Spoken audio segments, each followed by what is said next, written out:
नमस्कार, मी संकेत आणि आपण पाहत आहात मुंबई आउटलुक.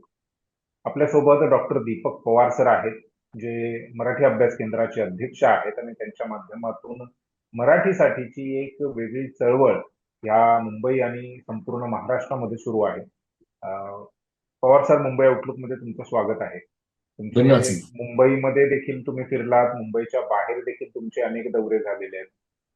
कशा पद्धतीचे दौरे होते, कोणते मुद्दे घेऊन तुम्ही लोकांमध्ये गेलात आणि काय मुंबईच्या बाहेरचं वातावरण म्हणजे MMR बाहेरचं काय वातावरण निवडणुकीचं?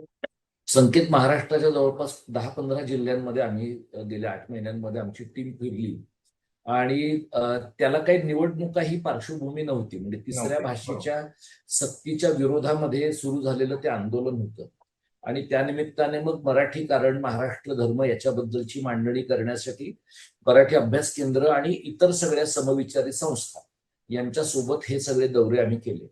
तर त्यावेळेला अनेक ठिकाणी असं जाणवलं की जिथे स्थानिक स्वराज्य संस्थांच्या म्हणजे नगर परिषदांच्या निवडणुका होत्या किंवा जिथे काही ठिकाणी जिल्हा परिषदांच्या अनाऊन्स झाल्या, मग झाल्या नाहीत, काही ठिकाणी आता होणार आहेत.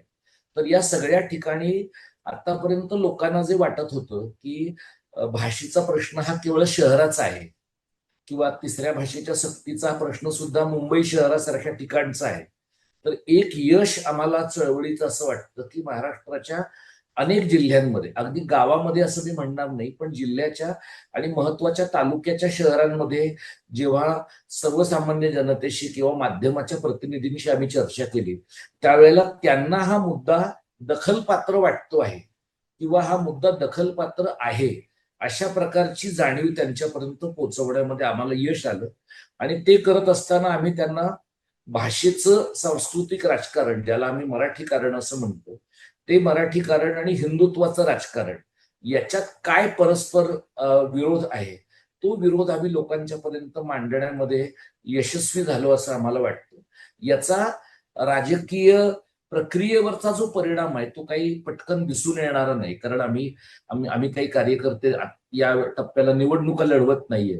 पण महत्वाची गोष्ट अशी आहे की ज्यांच्याशी आम्ही बोलतो, मग ते मवियाचे घटक असतील, वंचितची मंडळी असतील, इतर लहान सहान राजकीय पक्ष संघटना असतील, या सगळ्यांना भाषेच्या सांस्कृतिक राजकारणाच्या मुद्द्यावर एक महाराष्ट्रव्यापी आघाडी, संयुक्त महाराष्ट्राचा दुसरा टप्पा ज्याला म्हणता येईल अशा प्रकारची आघाडी उभी करता येऊ शकेल, अशा प्रकारची एक ढोबळ जाणीव महाराष्ट्रात आहे आणि ती अधिक प्रगल्भ करण्यात आम्हाला यश आलंय असं मला वाटतं.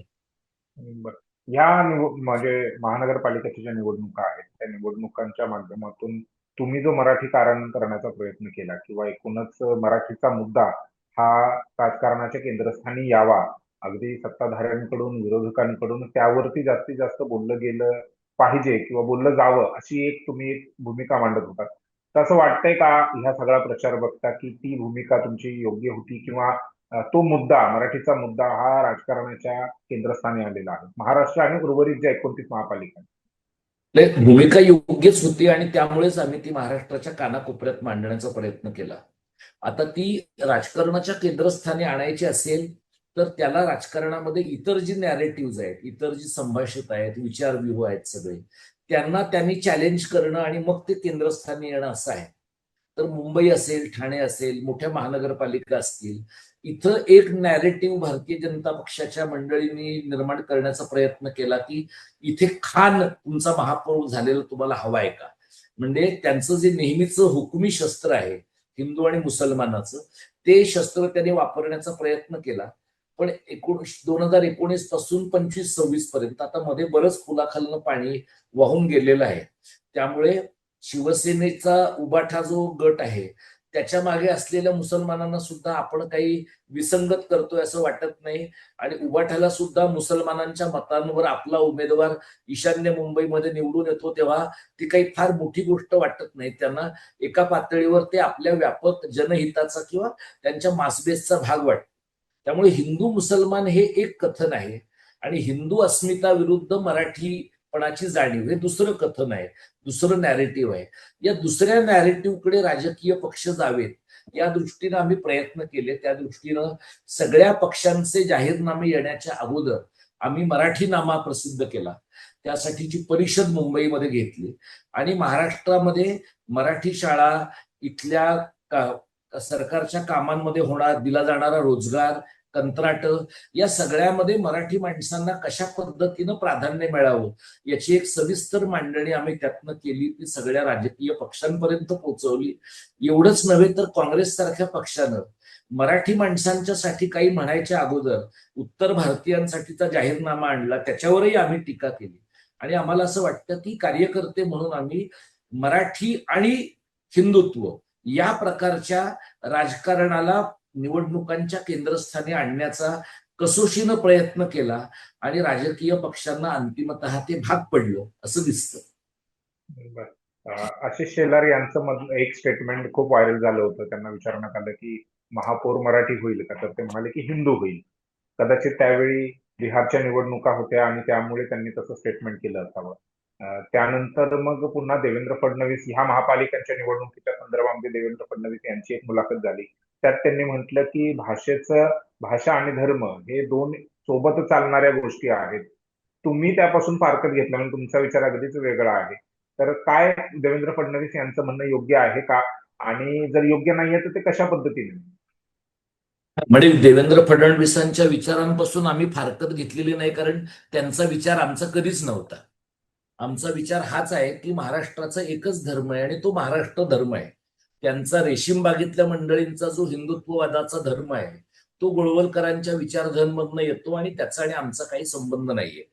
आशिष शेलारांना जेव्हा विचारलं गेलं की कोण होईल मुंबईचा महापौर, तर ते हिंदू होईल असं म्हणले. आणि नंतर स्पष्टीकरण देताना ते असं म्हणले, पण मराठी माणूस पण हिंदू आहे. हिंदूच आहे. पण म्हणजे मराठी माणूस हिंदू आहे तर गुजराती पण हिंदू आहे, मग तमिळ पण हिंदू आहे, मग उत्तर भारतीय पण हिंदू आहे, मग सिंधी पण हिंदू आहे, मग पंजाबी पण हिंदू आहे. सर्व प्रकारचे लोक हिंदू आहे. म्हणजे यांना महाराष्ट्र राज्याच्या राजधानीमध्ये एक चांगला मराठी माणूस आपण महापौर करू शकू एवढं म्हणण्याचंही धाडस, एवढं म्हणजे स्वतःला संभाव्य राज्याचे मुख्यमंत्री समजल्या जाणाऱ्या आशिष शेलारांकडे नाही. त्यामुळे त्यांच्याकडे जे धाडस नाही ते अमित साटमसारख्या अगदी किरकोळ माणसाकडे येण्याची काहीच शक्यता नाहीये. आता फडणवीसांच्या ज्या विधानाचा तू उल्लेख केलास की भाषा आणि धर्म सोबत जातात, भाषा आणि धर्म सोबत गेले की काय होतं हे शिवसेना पक्षाच्या रासावरून आपल्याला सहज कळता येण्यासारखं आहे. बाळासाहेब ठाकरे जर 1985 सालापासून हिंदुत्वाच्या नादाला लागले नसते तर महाराष्ट्राचं नुकसान तर झालं नसतंच, पण त्यांच्या पक्षाचं जे नुकसान त्यांच्या मुलाला आणि नातवाला जवळून पाहावं लागतंय तेही कदाचित पाहावं लागलं नसतं. फडणवीस ज्यावेळेला म्हणतात की भाषा आणि धर्म सोबत जातात, त्यावेळेला त्यांच्या दृष्टीनं एक देश, एक भाषा, एक धर्म हे गोळवलकरांचं नॅरेटिव्ह त्यांच्या मनामध्ये आहे. आमच्या दृष्टीनं महाराष्ट्राची एकच भाषा आहे आणि ती मराठी आहे. महाराष्ट्राचा एकच धर्म आहे, तो महाराष्ट्र धर्म आहे. आणि कोणतीही भाषा बोलणार, कोणत्याही धर्माचा, हिंदू, मुसलमान, ख्रिश्चन, बौद्ध, ज्यू, कोणीही माणूस जो मराठी भाषा बोलतोय महाराष्ट्राच्या भौगोलिक क्षेत्रामध्ये तो आमच्या लेखी मराठी आहे. त्यामुळे फडणवीसांचा गायपट्टा केंद्री हिंदुत्ववाद आणि आमचा इथल्या इथल्या मातीतला महाराष्ट्रवाद हे परस्परांचे शत्रू होते आणि ते राहतील. त्यामुळे असं होणार नाही की ते पण राहील आणि हे पण राहील. ज्यांनी ते पण राहील आणि हे पण राहील असं प्रयत्न केला त्या शिवसेना पक्षाने आम्ही देशात हिंदू आहोत, महाराष्ट्रात मराठी आहोत असला वेडेपणा केला आणि त्यातनं त्या पक्षाचा ऱ्हास झालेला आहे. त्यामुळे तुम्ही एकतर नीट मराठी असू शकता, मग तुम्ही मराठी मुसलमान असाल, मराठी ख्रिश्चन असाल, मराठी बौद्ध असाल, किंवा तुम्ही गायपट्ट्याचं अनुकरण करणारे हिंदू असू शकता. तुम्ही दोन्ही दगडांवर एकाच वेळी पाय ठेवू शकत नाही. जो मराठी नामाचा तुम्ही उल्लेख केला त्यामध्ये बरेच तुम्ही मुद्दे अंतर्भूत केले होते आणि त्यातले काही मुद्द्यांना घेऊन तुम्ही अगोदरपासून आंदोलन करताय किंवा त्या अगोदरपासून ती भूमिका मांडताय. संयुक्त महाराष्ट्र आघाडी ही एक वेगळी चौथी आघाडी महाराष्ट्रामध्ये मुंबई महानगरपालिकेच्या निवडणुकीच्या पार्श्वभूमीवर बनली होती. त्यांची देखील तुम्ही बैठक घेतली आणि त्या बैठकीमध्ये देखील बऱ्याचशा गोष्टीचं चिंतन झालं. तर काय वाटतंय का तुम्हाला हे मुद्दे तुम्ही जे 2009 पासून, मला जर मी बरोबर बोलत असेल तर 2009 पासून तुम्ही हे मुद्दे सातत्याने मांडत आहात, तर हे आता 2025-26च्या निवडणुकीमध्ये ते आलेत, त्यावरती चर्चा व्हायला लागली. अगदी राजकीय पक्षच म्हणत नाहीये मी, सामान्य मराठी माणसांकडून पण ही अशी चर्चा होते का त्या मुद्द्यांवर? संकेत सामान्य मराठी माणसांकडून पण होते आणि 2009चा तू उल्लेख केलास, कारण 2009ला आम्ही पहिल्यांदा मराठीचा जाहीरनामा प्रसिद्ध केला. पण 2002 पासून आम्ही काम करतोय, जवळपास 22 वर्षानंतर, 22-23 वर्षानंतर या प्रकारची एक व्यापक स्वीकारार्हता आम्ही जे काही काम करतोय त्या कामाला मिळालेली आम्हाला दिसते. हा जो मराठी नामा आहे ज्याचा तू आता उल्लेख केला, संयुक्त महाराष्ट्र आघाडी, ही संभाजी ब्रिगेड पासून काही छोट्या मोठ्या संस्था आहेत, पुन्हा संभाजी ब्रिगेडचेही छोटे मोठे गट आहेत. अशा अनेक लोकांना असं वाटलं की बाबा आपण काही एक उमेदवारी दिली पाहिजे. मराठी अभ्यास केंद्र हे त्या आघाडीचा भाग नाहीये, पण आम्हाला असं वाटलं बरोबर. की जर मराठी माणसं काही एक उभी राहत असतील आणि आणि आम्ही जो प्रयोग करत मराठी असतील नामा मांडतो आहोत राजकारणामध्ये. त्या प्रकारच्या प्रयोगाला जर त्यांचा पाठिंबा असेल, त्या प्रकारच्या वचननाम्याला त्यांचा पाठिंबा असेल, तर त्यांच्यासोबत व्यासपीठ शेअर करायला पाहिजे. असंही लोकांचं म्हणणं पडलं किंवा तुम्ही संभाजी ब्रिगेड बरोबर कसे आहात, तर किंवा तर संभाजी ब्रिगेडचा माणूस आमच्या व्यासपीठावर आला तसं त्याच्या मागे वंचितचा माणूसही होता. म्हणजे असं नाहीये दिशा पिंकी शेख आमच्या व्यासपीठावर येऊन गेलीये. राजकारण करत असताना आणि विशेषतः सांस्कृतिक राजकारण करत असताना सगळे समविचारी, 100% समविचारी लोक एका व्यासपीठावर येण्याची काही शक्यता नसते. आपल्याला एक किमान समान कार्यक्रम ठेवून करावा लागतो. आम्हाला असं दिसतं की या निवडणुकीमध्ये उद्या मतदान आहे, परवा मतमोजणी आहे, म्हणजे काय प्रकारची वातावरण निर्मिती झाली आहे याच्यापेक्षा सुद्धा आज रात्री पैसे कसे सुटणार आहेत आणि ज्याला सर्वसाधारणपणे गेल्या 1-2 वर्षात आपण मशीनचा झोल असं म्हणतो, तो काय होणार आहे, या सगळ्यावर या महानगरपालिकांमधलं हिंदुत्वाच्या भूताचं भविष्य अवलंबून आहे. ते काहीही असलं, अगदी दोन्ही सेनांचा विजय झाला किंवा पाशवी बहुमतवाल्यांनाच तिसरं इंजिन लावण्याची संधी लोक देतायत अशा प्रकारचं चित्र निर्माण झालं, तरी सुद्धा मला असं वाटतं की 20 वर्षाचा काळ आम्हाला महाराष्ट्र धर्माचं राजकारण केंद्रस्थानी आणण्यासाठी लागलेलं आहे. इथून महाराष्ट्राच्या राजकीय प्रक्रियेमध्ये मध्यवर्ती पातळीपर्यंत पोहोचण्यासाठी पुढच्या आणखी 10-15 वर्षांचा कालावधी लागू शकेल. पण आम्ही ज्या प्रकारचं सांस्कृतिक राजकारण विकसित करण्याचा प्रयत्न करत होतो आणि करत आहोत, ते योग्य ट्रॅकवर होतं हे आम्हाला माहित होतं. पण ते योग्य ट्रॅकवर आहे याचा समाजाकडनं काही वेळेला फीडबॅक मिळणं हे काम करणाऱ्या माणसांना उभारी देण्यासाठी गरजेचं असतं. तशा प्रकारचा फीडबॅक गेल्या वर्षभरामध्ये मिळणं आणि अगदी निवडणुकीच्या तोंडावरही मिळणं ही महत्वाची गोष्ट आहे असं मला वाटतं. राज ठाकरेंनी त्यांच्या शिवाजी पार्कवरच्या भाषणामध्ये मी आणि माझे सहकारी करत असलेल्या कामाचा उल्लेख केला. कुठल्याही राजकीय त्यांनी उल्लेख केला याबद्दल त्यांचे आभार मानले पाहिजेत, पण महाराष्ट्रातल्या अनेक राजकीय पक्षांना आम्ही वेळोवेळी मराठीच्या संबंधातले मुद्दे त्यांच्याशी शेअर केलेले आहेत. पण राजकीय पक्षांचं अनेकदा असं होतं की त्यांचा जो अवकाश आहे, त्यांचा जो स्पेस आहे, तो कुणाकडे वाटला जाऊ नये याबद्दल ते खूप सावध असतात आणि ते स्वाभाविक आहे. त्यामुळे आम्ही कायम हे सांगत आलो की आम्ही एनजीओ नाही आहोत, आम्ही नुसतं थिंक टँक नाही आहोत, आम्ही फंडिंग एजन्सीच्या जीवावर काम करणारे लोक नाही आहोत, आम्ही चळवळच आहोत आणि आम्ही राजकीय कृती करतो. राजकीय कृती आणि निवडणुकांशी संबंधित राजकीय पक्षांची कृती या दोन परस्पर संबंधित पण वेगळ्या गोष्टी आहेत. आम्ही आता करत होतो ती राजकीय कृती पण निवडणुकांच्या पलीकडची आहे. मला असं वाटतं की जर जनसामान्यांमधनं या प्रकारच्या मराठी कारणाचा आधार वाढला तर यापेक्षा अधिकही वेगळा विचार करता येण्याचं धाडस कार्यकर्त्यांमध्ये येऊ शकेल. बरं. तुम्ही म्हणजे मराठी अभ्यास केंद्राचे अध्यक्ष या नात्याने तुम्ही मराठीची एक चळवळ सुरू केलेली आहे. त्या पलीकडे जाऊन तुम्ही राज्यशास्त्राचे प्राध्यापक आहात, एचओडी राहिलेले आहात मुंबई युनिव्हर्सिटीचे. तर कसं बघता ह्या सगळ्या निवडणुकीकडे? आता या निवडणुकीकडे संकेत जर तू पाहिलंस तर विधानसभेच्या निवडणुकांच्या वेळेला ज्या प्रकारचे निकाल लागले, म्हणजे त्या निवडणुकांच्या आधीचा जो प्रचार होता, त्या प्रचाराच्या वेळचं जे वातावरण होतं, आता ज्यांच्याकडे पाशवी बहुमत आहे त्यांच्यातल्या अनेक उमेदवारांचाच ज्या दिवशी निकाल लागणार होता त्या दिवशीचा सकाळचा त्यांचा प्रतिसाद की म्हणजे आपलं काही खरं नाहीये, आपण निवडून येऊ की नाही याची खात्री नाहीये, असं वाटणाऱ्या लोकांना संध्याकाळी अचानक अनपेक्षितरित्या प्रचंड मताधिक्याने त्यांचा विजय झाल्यानंतर जसं त्यांच्या विरोधकांना धक्का बसला तसा जिंकणाऱ्या लोकांना पण धक्का त्यांना बसलेला आहे. स्वतःला पण धक्का बसतो. स्वतःलाही धक्का बसला. आता त्यामुळे विधान परिषद, आता या महानगरपालिकेच्या निवडणुकांच्या वेळेला ठरलेले जे सगळे राजकीय पक्ष आहेत मवियामधले, ते सावध आहेत. म्हणजे काल संजय राऊतही म्हणाले आणि राज ठाकरे पण म्हणाले की दुबार मतदार दिसला की त्याला ठोकून काढणार आहोत. म्हणजे दुबार मतदार हा एक सिरियस प्रॉब्लेम आहे. पण दुबार मतदाराचं तुम्ही काहीतरी करू शकाल. म्हणजे तो जो घोळ आहे तो मुख्य निवडणूक अधिकारी महाराष्ट्र, त्यांच्याकडचे बीएलओ आणि त्यांची सगळी एका अर्थाने राज्याची महसूलची सडलेली यंत्रणा, याच्यावर तुम्हाला त्यांचं बिल फाडता येईल. पण त्याच्या पलीकडे जर मशीनचा काही झोल असेल आणि तो अगदी ईसीआयच्या पातळीवरच घडणारा असेल, तर त्यासाठी म्हणजे मला व्यक्तिशः राज्यशास्त्राचा अभ्यासक म्हणून असं वाटलं होतं आणि अजूनही वाटतं की कदाचित सर्व विरोधी पक्षांनी पुन्हा बॅलेटवर तुम्ही जात नाही तोपर्यंत निवडणुकांवर बहिष्कार घालू, असं म्हणणं कदाचित अधिक रास्त ठरलं असतं का, असा एक प्रश्न माझ्या मनामध्ये आहे. पण लोक असं म्हणू शकतात, राजकीय पक्ष विशेषतः, की समजा आपण निवडणुकांचे अर्ज भरले नाही तर भारतीय जनता पक्ष आणि त्यांच्या गँगमधले जे लोक आहेत ते अर्ज भरतीलच आणि एखाद दुसऱ्या अपक्षाला ते अर्ज भरायला भाग पाडतील आणि मग कशी तरी लुटूपुटूची निवडणूक घेऊन हे लोक सत्तेमध्ये येतील आणि पुढची अनेक वर्ष इथे काहीतरी थोडाफार बदल करण्याची आपली क्षमता पूर्णतः संपुष्टात येईल.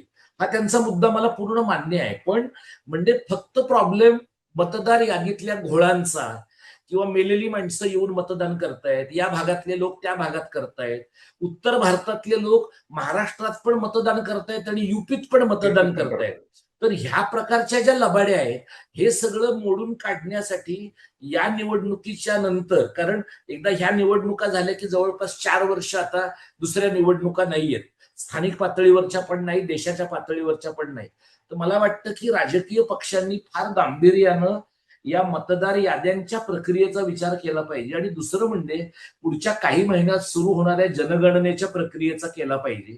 कारण जनगणनेच्या प्रक्रियेमधनं उत्तर भारताचं बळ वाढवणं आणि दक्षिण आणि पश्चिम भारताचं लोकशाही प्रक्रियेतलं आणि निवडणूक प्रक्रियेतलं बळ खच्ची करणं हा सध्याच्या सत्तेतल्या मंडळींचा महत्वाचा अजेंडा असणार आहे.